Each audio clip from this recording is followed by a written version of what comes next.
Welcome to Sundari's kitchen. இன்னைக்கு நம்ம வந்து செய்ய போகிறது வந்து வாழைக்காய் பொடி மாசு. நான் 2 வாழைக்காய் எடுத்து வச்சுருக்கேன். இப்போ அதை வந்து தண்ணியில் போட்டு இப்போ நம்ம வந்து ஒரு 3 to 4 minutes வந்து வேக வச்சுக்கலாம் சிம்மில் அடுப்பை வச்சு.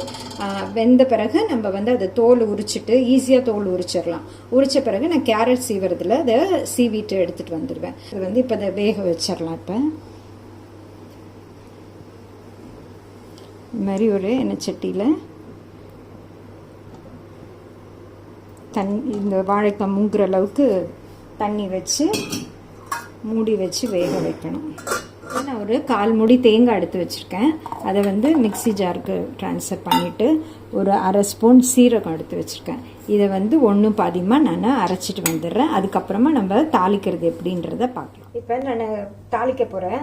எண்ணெய் ரிஃபைண்ட் ஆயில் ஒரு 4-5 ஸ்பூன் ஊற்றிருக்கேன். எண்ணெய் காஞ்சிருச்சு. இப்போ அதில் 1 ஸ்பூன் கடுகு போடுறேன். நான் கடுகு பொரிஞ்சிருச்சு. 1 ஸ்பூன் கடலைப்பருப்பு போட்டுக்கிறேன்.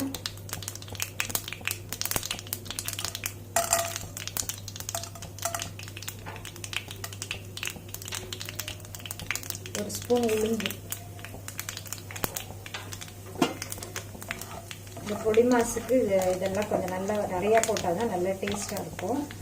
இப்போ கடலைப்பருப்பு உளுத்தம்பருப்பு கோல்டன் ப்ரௌன் ஆயிடுச்சு. இப்போ நம்ம ஒரு வெங்காயம் பொடியாக கட் பண்ணி வச்சுருக்கேன், பெரிய வெங்காயம். அதை சேர்த்துக்கலாம். சேர்த்துட்டு ஒரு 10 பல்லு பூண்டையும் பொடியாக கட் பண்ணி வச்சுருக்கேன், அதையும் போட்டுக்கலாம். ஒரு கொத்து கருவேப்பிலை,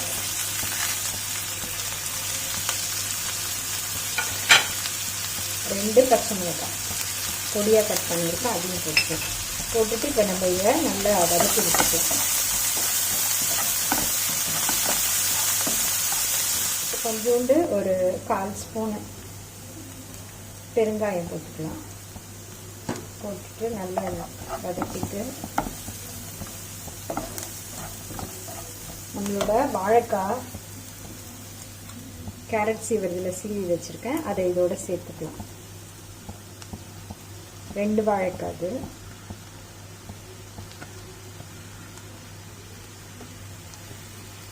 போட்டுட்டு நம்ம வெங்காயம் பச்சை மிளகாய் இதோட சேர்த்து நல்லா வதக்கி விட்டுடலாம்.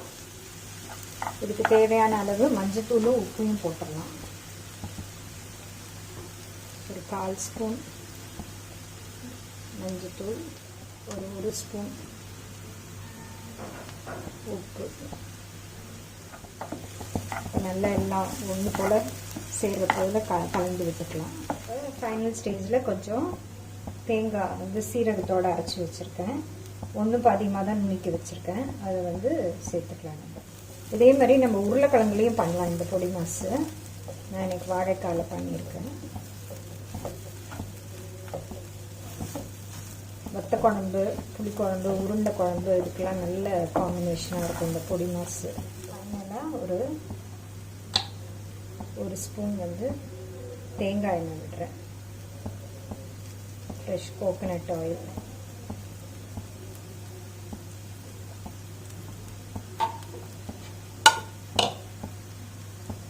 கொஞ்சம் கொத்தமல்லி தூவிட்டு நம்ம அடுப்பை ஆஃப் பண்ணிடலாம்.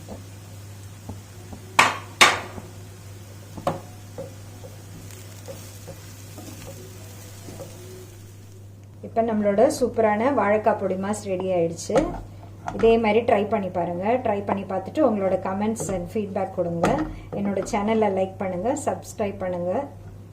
தேங்க்ஸ் ஃபார் வாட்சிங்.